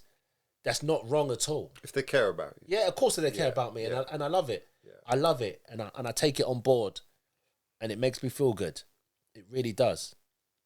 I mean, there's so much. There's so much I could get into. Like, when my dad passed away, and there's obviously a story behind it. Tell the story, man. But my dad now, like, my dad was. I don't want to obviously say too much, because it's a lot of the story kind of goes hand in hand with the relationship that my dad had with my mum. But he just wasn't there for me. Like, my dad wasn't there for me. He never helped me or showed me how to be a man. So throughout life, I was kind of just making it up as I go along. Like I didn't know the fine arts of being in a relationship. I didn't know how to be a good, partner or husband, because I've never seen it. I never saw it in my dad. I never saw it in men, like especially in the Nigerian culture. Yeah. Like the men were very cold to the women. I never really saw the men I never saw my uncles like hug or embrace my aunt. I never saw my uncle like kiss my auntie or hug my aunties or see my dad hug my mum. There was a very much like an aura of emptiness in their community. Now, for whatever reason that was, it's just that's how the community was. So I never saw any of that. So I don't know. There's never been a good example of how I should be as a husband. And added to the fact that, like, the people that I've been around, they haven't set a good example. Like I know so many people that that are married, and I look at them and I think, well, you're not somebody I would like to emulate. Yeah. You know, Yeah. I look at you and like you're not a good husband either. I can see that just by your behavior. I can see that about just how you live your life. So for all the people I know in this world, there isn't anyone out there that I look and think, well, you understand what it's like to be a husband too. So yeah, I was always it was a losing battle for me. Whereas with my children now, even though I never had a dad around to show me how to be a dad, I think it's very easy just to love your children and be there and support them. And I know you people will say, oh, but you can apply that to, for example, your partner, your wife. But I think it's different. I think it's different because the same love that you have for your child, they reciprocate that back to you. So a lot of the times that you're like your son or your daughter, they're just happy to see you, happy to spend time with you, and you're happy to see them and spend time with you. Whereas I think with your partner, it's completely different. There's so many things you have to navigate through. Yeah. There's so many things you have to deal with. There's so many issues that arise, whether it be financial, mentally, emotional, um, financially, physical, or mental. There's so much that you have to kind of deal with and cope with, and it's a lot. It's a lot. It really is a lot. It really is a lot. Um, but yeah, yeah. That's the biggest thing for me, man. It really is a thing. Like I sit there all the time, and I'm just like, I'm a terrible. I was a terrible partner, man. I was a terrible husband for my standards. Maybe for other people's standards, I'd been good, but in my heart, for what I want to be, I wasn't good. And I see other people, and I'm like, you're not good either. You're not. You're not. You're not good. There isn't anyone out there that I think is particularly good. You know, they all try, but they haven't solved that equation. And I don't want to live a life where I'm just miserable, and my sole purpose is to make my household happy. I hate that term, happy wife, happy life. I hate it. Happy wife, happy life. That term is a dangerous term to have because people wonder why men commit suicide. Because when you can't maintain that happy life for your wife, what do you do? Death is the only option. At no point do people worry about the mental health of men and how they feel and what they go through. It's always on the women and children's terms. It's almost like men aren't important in terms of society. Even like at war, isn't it? We keep the women and children safe. The men go out and they're expendable. Yeah. Yeah. Yeah. Yeah. You see? Yeah. It's like we're not important. And it's like, well, we are important. I think we are important. It's like you see so many like single mothers, and then the children sort of end up, child exploitation and everything else that comes with the risks and the vulnerabilities of children being out there in this world. Yeah. And people wonder why. Like, why do you think that's happened? Because most of the time, those children never had no dads. They don't. It's like the young girls that end up like, having sex at a young age. Why do you think that happens? Because you never had a dad. You never had a dad that was there to look after you and care for you. Yeah. And you can see the contrasting lives. Like we was talking about it today. Yeah. Yeah. We had our friend's daughter, who was 13, and we had another daughter that was her friend that was 13. They've all gone out together to like Clacton or whatever it is, and one of the girls, they've seen a group of boys, and they've wanted to go over to the boys. The other girl, who was told by her dad, to be mindful of who you hang around with and don't obviously speak to strangers and don't go and hang around with boys, didn't want to. Now, the promiscuous girl, 13-year-old girl, called the other girl a frigid. Yeah. Because she was told not to go over to those boys by her dad. And then they've had an argument, and then she's told her promiscuous friend, well, it's not my fault that I don't want to have sex at age 13. And then the friendship now has gone downhill. But what is clear to see is when you look at that girl who's promiscuous, it's interesting that she doesn't have her dad in her life. Yeah. The dad That's is a not in the big life. thing. The dad is not in the life. Like Yeah. she's not allowed to see her biological father. She's not allowed to see her dad that's given her, that gave her life. Yes, her mum now has met this new guy who also has 2 girls. Yeah. But that's not her dad. It's not her dad. He's not going to care what happens to her.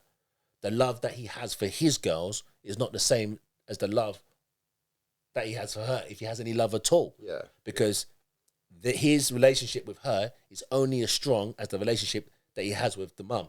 Because if they separate, he's not going to have that connection with her. So then it then falls off the wayside. Whereas the relationship that she has with her dad is everlasting, irrespective of where he goes. Because your dad is always supposed to be there for you throughout your life. And that's what's missing with me. Didn't have that. Broken. My brother didn't have that. Broken. My sister didn't have that. Broken. My younger sister didn't have that. Broken. We were all broken children. We just didn't realise it until like now. We didn't realise it until now.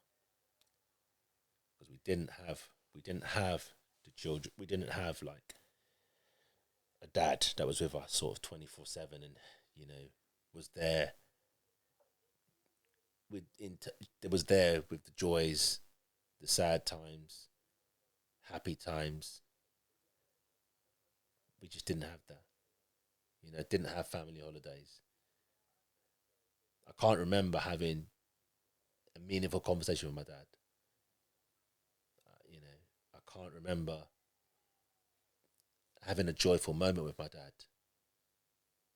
There's not even like pictures of me going places with my dad. Because my dad was there, but I didn't really have a dad. And then he died. And that's the emptiness. That's the emptiness I can never get back. It's just a question mark, isn't it? It's almost like, what happened? And it's sad. But the best thing about it, though, is I know how it feels to not have a dad in my life. And I know how it feels, the impact that it's had on me. And I smile because my daughters will never feel that. Yeah. They will never feel that, ever. They will never feel it. They will never feel the emptiness that I have. They will never feel that. The emptiness it's damaged me as a person. Like even my emotions. My emotions, how I connect with other adults in terms of like women, like how I connect with women. Yeah. It's really bad, and it's because of my dad. Like it's interesting because people will be like, oh, but your dad wasn't around, but you really have good relationships with guys. But I've always had a good relationship with my brother. Yeah. So my brother, we grew up together. We talk and we shared so many things together, me and my brother, the happiness, the sad times, all that sort of stuff. So I'm really good at bonding with my friends because my friends are my brother. Yeah. You see? Yeah. So it's easy. Surrogate family. Yeah, so it's easy for me to be around you because you're my brother. You're my actual brother. That's how I see you. I don't just see you as a friend. I see you as my brother. So when I speak to you, it's like if you say, oh, can you help me out with this? I'll help you out with this because you're family to me. You're my brother. So it's easy for me to love you because how I love you is I love you as my brother. So it's easy. But because that kind of relationship that you have with your partner or your missus, it's not the same, is it? It's not supposed to be like how you love your brother. It's something completely different that you can only learn from your mum and your dad. Do you understand? Yeah, no, you can only learn it from that. You can only learn how to love a wife from your dad loving your mum. Yeah. It's a learned behavior. You learn how to treat you learn how to treat your partner based on what you learned from your dad. And what I learned from my dad was nothing. Absolutely nothing. Nothing. Just how to cause my mum unbelievable misery. Unbelievable misery. And that's why I know I'm not fit for purpose when it comes to things like that. And you know something? Neither is my brother. That's why he's divorced. So it's not a thing that I'm making up. This is life here. Yeah. My brother is an example of it. He has never been able to kind of get it together and be in a good relationship because he's come from the same womb as me. Doesn't know how. My brother now, divorced. Me now, separated. Sister doesn't even, goodness knows what my sister or my other sisters, but they don't have children. My sister below me is 40, no children, not married. My other sister is like 34, no children, not married. You know what I mean? Like, there's a pattern here. Yeah. It's an obvious pattern here. Yeah. Like, why am I trying to ignore it? Like, because we've lived our lives seeing our mum alone. We've lived our lives seeing my mum alone. That's what it is. We've lived our lives seeing my mum live alone. So living alone is not a big thing for me. Yeah. Do you get it? Yeah. It's not. I've grown up seeing my mum being by herself, going to bed by herself, waking up by herself, going to work. I've lived in a house where she has had no adult companion. So it's normal for me to be alone because my mum was alone. And yeah, she had her children, but guess what? I have my children too. Yeah. Yeah, I have my children too. That's and I've known this for a long time. So that's why I don't mind being alone. I don't mind being alone. I don't. Sad. But is it really? 'Cause I don't feel sad. I don't feel sad at all. Maybe not all the time.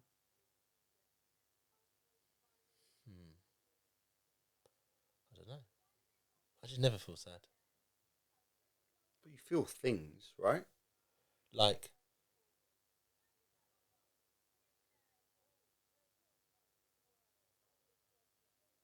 I would say he has taught you something. huh? I would say he's taught you a very valuable lesson. And the only way he could have taught you that lesson, and that lesson is never to be like him. Yeah. You get me? 100%. That's a lesson. 100%. And you have learned, and you're practicing that lesson every day. 100%. Bro, I have seen you travel miles, hours, days, weeks, backwards and forwards for years to look after the things and the people that you care about. 100%. That man has never done that from what you told me. Of course not. Of course So not. you've learned not to be like that. Yeah. Other people, including myself, find it difficult to get that strength, to do the things that you have done. Yeah. So you've learned that lesson. Oh, 100%. 100%. I've learnt it. I've learnt it. Look at these mucks, man. Arsenal. Hey, mate, don't. I don't even give him any time on this podcast, mate. Oh, it's horrible to see. It's Islington, though. Look, Yeah, no, look no. at you. But do you know something? Like I am glad. Go on. I am glad that they've kind of like they can have this because they deserve it. Yeah. They deserve it. I'm glad, but it's just I've never seen so many Arsenal fans in my life. Like, where were they last year? Like, I've never seen it. Like, where were they last year and the year before? Last year. I've seen Last 10 years, mate. Yeah. Where have they been then? Yeah. Look at this. Mate, don't even start on that. Yeah. The thing is, there's probably a reflection in there. Yeah. I don't want to give them the credit from you. There's a TV's been shining here, mate. I'm not giving Arsenal any credit here. It's not happening, mate. Look at, man, you can just see them, innit? I know. They're just. Was that Holloway? You see Holloway Road. You see them all. You can see them all dancing and stuff, and it's like, look at. Oh, don't give them too much airtime. It's not giving them airtime. It's just, it just makes me laugh because it's like, you just see so many Arsenal shirts now, and it's like, where was you like 2 years ago or 3 years ago? Oh, mate. Yeah. This is best. This is PSG. Yeah, mate. This is Paris. This is celebration. Bienvenue à Paris. Yeah. There you go. Yeah, that's the French for you, bro. PSG, you know. That's a real cup, isn't it? But that's crazy. Only 100,000. Well, because they listen. If they that's crazy. No, but that's crazy. Like 1 million for the league, or almost close to 1 million for the league, and only 100,000 for the PSG. These are French people. They're like, yeah, whatever, mate. Don't worry about it. That's the French. Well, the World Cup. Do you remember the World Cup in France? It was the first time. What was it, like 20 years ago? No. Yeah. Sheesh, probably more. It's so sad though, because Arsenal winning the European Cup would have meant so much more to like North London.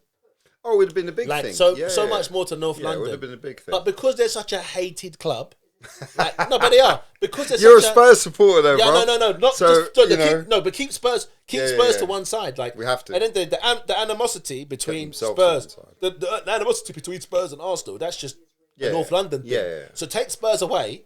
Neutral teams didn't want them to win. Yeah, like you're seeing people like that support other teams like Palace and everything else, not wanting Arsenal to win that European Cup. Yeah, that's crazy. That's bad. That's crazy. Like Crystal Palace, Aston Villa fans, Man United fans, Man City, like the whole of the Premier League didn't want Arsenal to win the European Cup, even though Arsenal represent the Premier League. Yeah, bro. Like, that's bad. I was bad. Mate, I was up at Harrow mate. At some boxing. Yeah. Like a really cool boxing event yesterday, and they were announcing it. So a few of the fights were going ahead, and obviously when Arsenal lost, they were like, just for everyone to know, Arsenal have lost. And there was like a bit of sense of pride, whoever's doing the announcement. You think, nah, mate, listen, come on. Yeah. Like, they fine, you might be an Arsenal supporter, you might be Arsenal through and through, but they're representing the English league here. Yes. You get me? Yes. That's a big deal. And you know that's a big deal. And the thing is, like, it's wrong because when Chelsea were in the final, everyone wanted the English team to win. Yeah. When Man City was in the final, every time everyone wanted the English team to win. Liverpool have been in the final many times. They win the final 2019. Everyone wanted the English team to win. Like, because it's English teams. Whereas Arsenal are up against a French team. Mate. And you want the French team to win. That's bad, isn't it? It says it all. Yeah, it says it all. It's bad. It says it all, man. Crazy. We'll see when football comes back. Yeah, I know. But that's how badly hated they are. It's crazy. Whoever just hate them. I don't know how many Arsenal fans are watching this, but listen, we didn't want you to lose yesterday. No. Listen, it's not even the case. I don't even care if they win or if they were winning or losing, because I don't care, because I don't. There's not a sense of pride. Yeah. Praying for someone else's failure. No, never. That's as low as it gets. I think. No, like, never. To hate watch another team is just next level, like, atrocity. Yeah, and we've talked about this all the way throughout. Just people waiting for you to fail. Well, yeah. I won't do that. Waiting for you to fail. There's one thing to, like, not want somebody to do well. Do you know how many people have watched this waiting for it to fail? Yeah. And it's been on hiatus, let's call it, for a little while. As in the podcast. Your podcast? Yeah, there's been a few people. People that wanted to... Who? Yeah. Really? But that's the kind of thing. There's been some negative feedback, and that's fine. I'll take it on. Yeah, but see, I don't get that, though, because it's almost like... And I'm not trying to pretend this is what it's not, because I'm not a professional. I don't have a professional studio and everything else. But what are they hating on?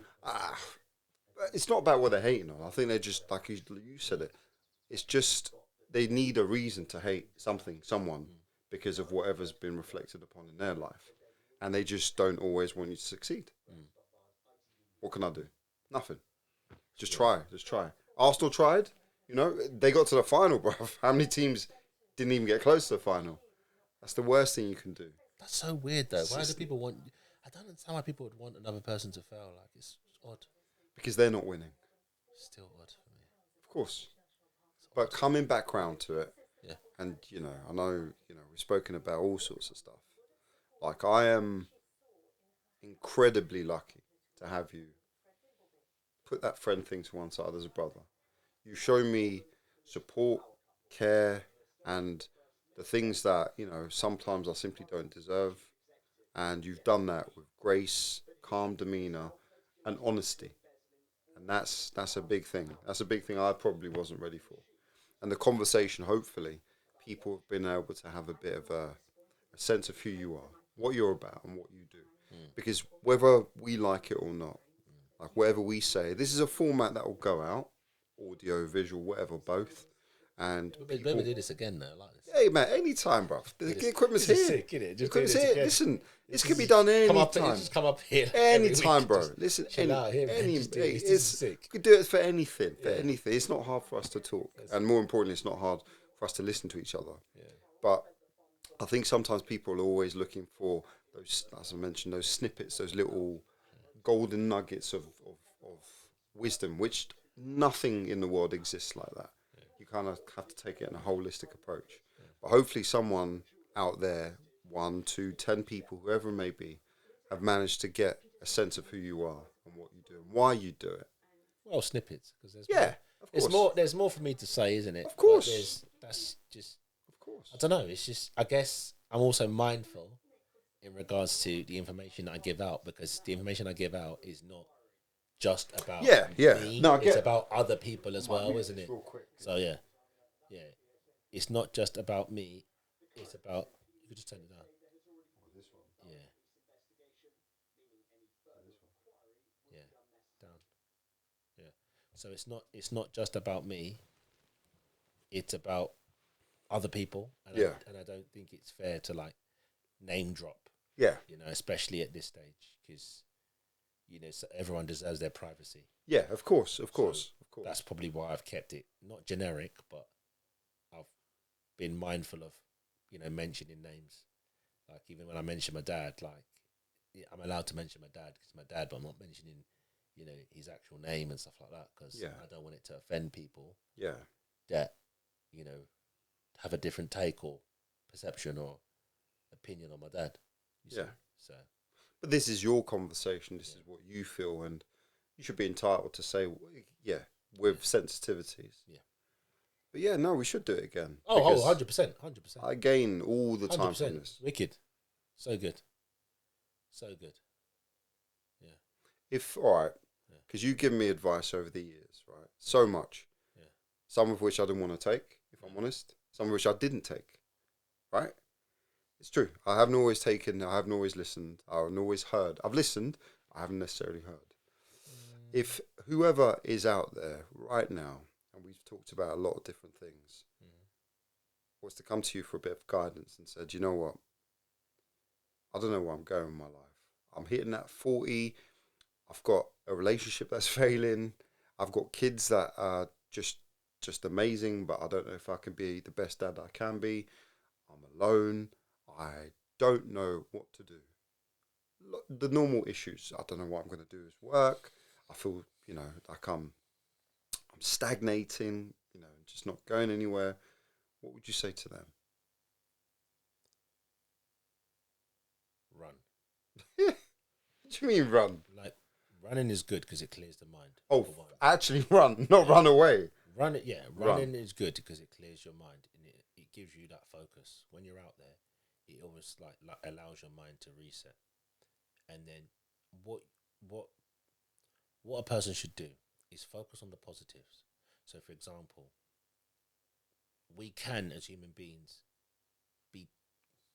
we don't appreciate what we have until we begin to have less of it. So, for the first important thing is health is wealth. So, no matter how bad you feel, and no matter how sad you feel, always understand that you're healthy. You're healthy, you're in good health. That's one. Then you look at your children that you have. Now, I know so many people where their children aren't well. Yeah. So I know so many children where their children have all sorts of disabilities, all sorts of allergic reactions. They have allergic reactions. They have problems with eyes, skin, pigmentation, all sorts of stuff where their children are just really just poor health, ill health. So then you look at yours and you think, well, my children are healthy, beautiful, flourishing in school, positives. Once all these things are ticked off, then you start thinking about yourself. Then you start thinking, okay, so what can I do to make my life better? Okay. If it's like a job, then you just apply, put yourself out there until you kind of get what you want, or you improve your situation. Now, I will say this once and I'll say it again. The only satisfaction that I would get now, going forward, is to have my own business. That's it. To have my own business. Because having my own business would stop a lot of the issues that I pick up from working with other people and working in other organizations. So, for example, if you have your own business, so many things are cut out. So, the racism, the stereotypes that come with it, the mistreatment, just the lack of appreciation. There's so much stuff that you just cut out when you have your own business, because you're the person that's running your business and you're the one that will have a say on where it goes and what it becomes. Okay. Yeah. And I think that with a lot of people, if you are always wanting more, you need to have your own business. Yeah. There's no point looking for other employment, because other employment means you'll just work in another organization.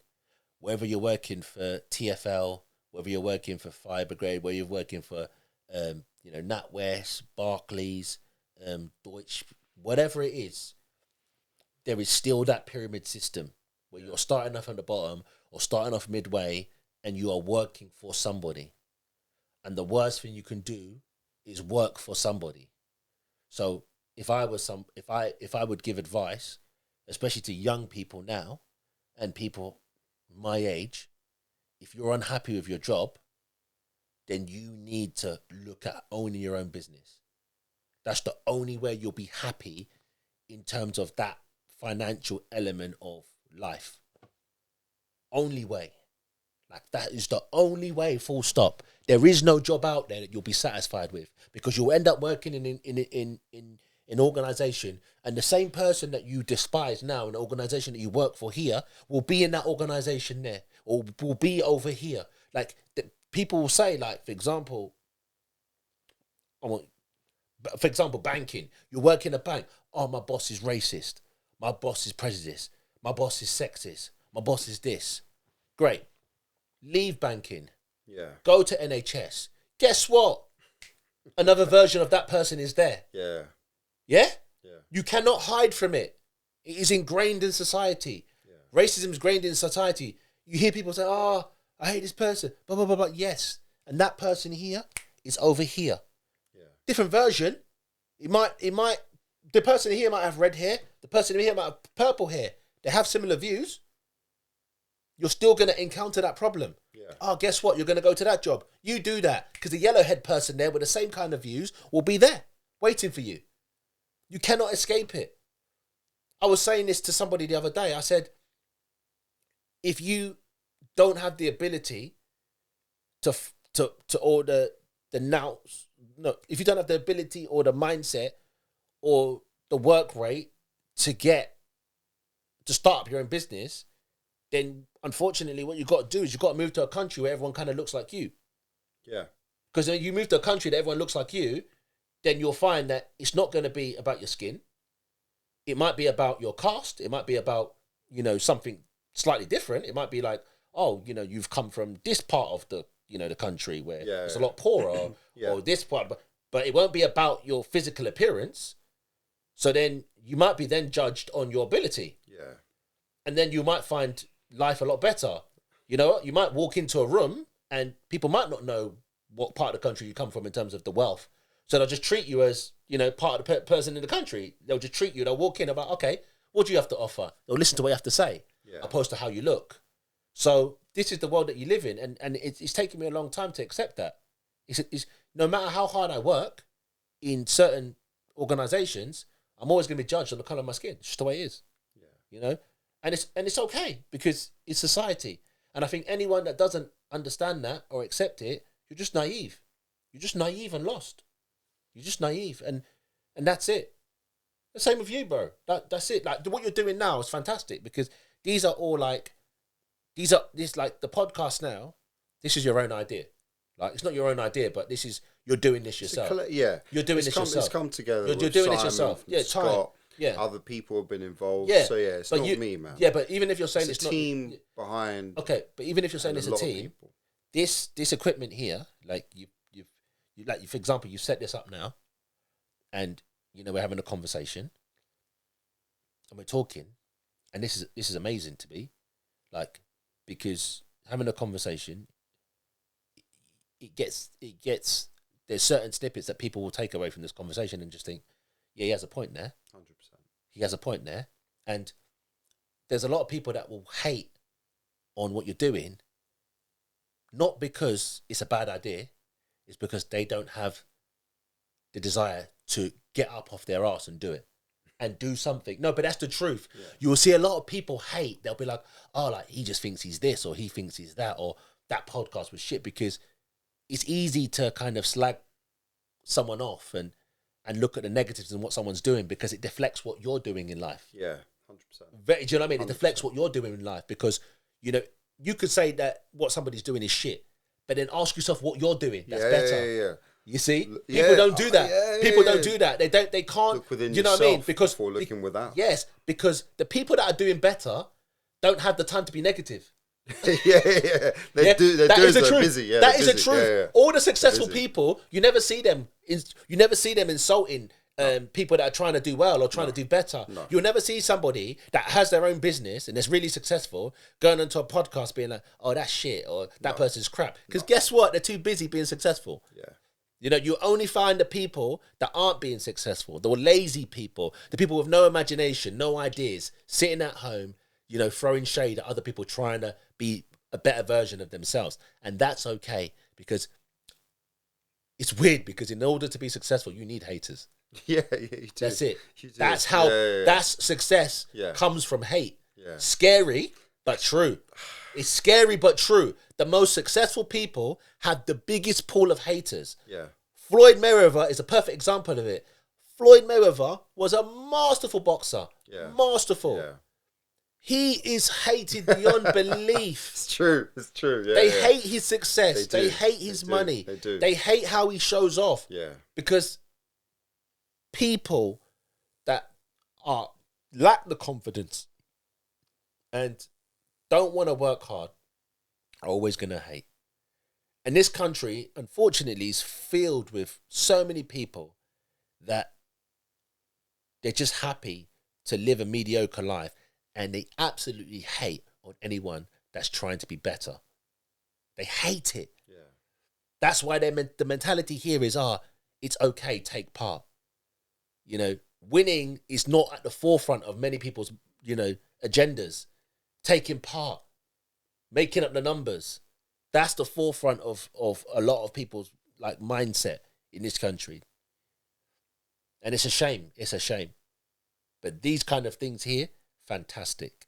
Absolutely fantastic. And that's what I need. I need something where, like, a new, innovative, imaginative, like, mindset. That's what I need. I need something where, like, I can really enjoy and control and put my own ethos on it. That's what I need. I need that. I need it, and it's good. Every time I see things like that, I'm inspired. This is great.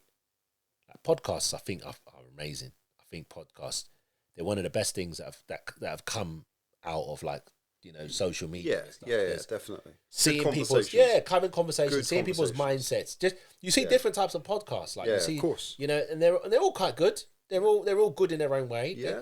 And I think with good podcasts, there's like there should be like a topic and a structure. Yeah. So like here, we're just obviously just talking, but the next time we'll have, like, you know, topics and agendas that we want to talk about. Yeah.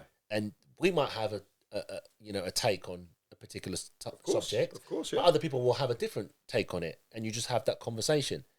Like, it doesn't have to be that the silly stuff, because you see a lot of these streamers here, and they'll be saying silly things, and they'll be behaving as a certain way, and it's just like, no, they're not. Those kind of things are not the important things in life. They're just not. Yeah. Like, the important things in life are like, your relationships with your parents, your work, your relationships with your partners if you have them, or like what makes you feel insecure. Because there's loads of everyone has different levels of insecurities. Yeah. You have certain people that have insecurities about hair loss. Yeah. You have people that have insecurities about skin pigmentation, eyes, body shapes, things like that.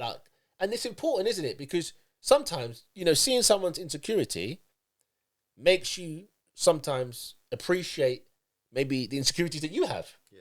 Do you know what I mean? Because someone could be like, you could be like, oh my God, like I'm overweight, blah, blah, blah, blah, blah. And you feel really down until you see somebody wheeling themselves around in a wheelchair. Always. Do you see what I mean? Narrow perspective. Perspective, isn't it? Yeah, It's perspective. Everything's Yeah. perspective. It's like, because people hate themselves and don't appreciate themselves until they see somebody that's, worse off and less fortunate. Yeah. And sometimes it's needed. It's needed. It really is.